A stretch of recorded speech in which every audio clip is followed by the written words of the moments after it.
പക്ഷെ ബോറടിക്കുന്നല്ലോ. എന്നാ ചെയ്യും? ആരെങ്കിലും വിളിച്ച് പറ്റിച്ചാലോ? പറ്റിക്കാഞ്ഞിട്ടൊരു സമാധാനം.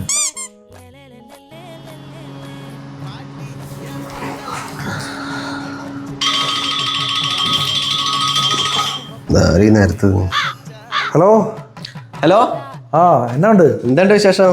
നല്ല വിശേഷം. എത്തിന്ന് അറിഞ്ഞായിരുന്നു. എപ്പോ എത്തി? ഞാൻ ഒരാഴ്ച എടുത്തിട്ട്. ആണോ? നിന്റെ വിശേഷങ്ങൾ പറ. വൈഫൊക്കെ എന്താ പറയണ? ഇവിടെ സുഖം. വൈഫ് ഇപ്പൊ MBBS പഠിക്കുവാണ്. MBBS അതൊന്നും എന്നോട് പറഞ്ഞില്ല. അത് പെട്ടെന്നായിരുന്നു. അതെ. ഇപ്പൊ കോഴ്സ് തീരാറായി. അടുത്ത കൊല്ലം അവൾ ഇങ്ങോട്ട് വരും. അപ്പൊ അവളുടെ ബുക്കും കാര്യങ്ങളൊക്കെ ഉണ്ട്. അപ്പൊ ഞാനോർത്ത് ഇനി അത് കഴിഞ്ഞ് എനിക്കൂടെ ഒന്ന് എടുത്തേക്കാന്ന് വിചാരിച്ചു MBBS. നീ എന്നിട്ട് പറയണ നീ MBBS പഠിക്കാം. അപ്പൊ നീ ഇതല്ല BCom ആണല്ലോ എടുത്തത്. BCom ആണല്ലോ ഇപ്പൊ 1 കൊല്ലം കൊണ്ട് പഠിക്കണം. 1 കൊല്ലം കൊണ്ടാ? അതൊക്കെ എങ്ങനെ? അത് പഠിക്കാതെ നമ്മളിപ്പോ ഡിഗ്രി ഒക്കെ എടുത്തല്ലേ, അത് കാരണം 1 കൊല്ലം കൊണ്ട് നമുക്ക് ഡോക്ടറാണ്. ഒരു ചെറിയൊരു എക്സാം എഴുതിയാണ്. ഇതൊക്കെ ഞാൻ ആദ്യമായിട്ട് കേൾക്കണം കേട്ടാ. അങ്ങനെയുണ്ട്. എന്നിട്ട് ഞാൻ ഇവിടെ ഒരു ക്ലിനിക്ക് ഇടാനാ. ക്ലിനിക്കാ? അത് അടിപൊളി.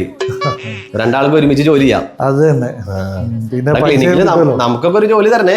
പിന്നെന്താ നിങ്ങൾക്കൊക്കെ തരാം. ശരി ശരി, എങ്കിൽ നടക്കട്ടെ. ശരി. ഓക്കെ ശരിടാ. മണ്ടം വിശ്വസിച്ച് അവിടെ നിന്ന് നമ്മുടെ മനസ്സ് വിഷമിക്കട്ടെ. ഒരു സുഖം.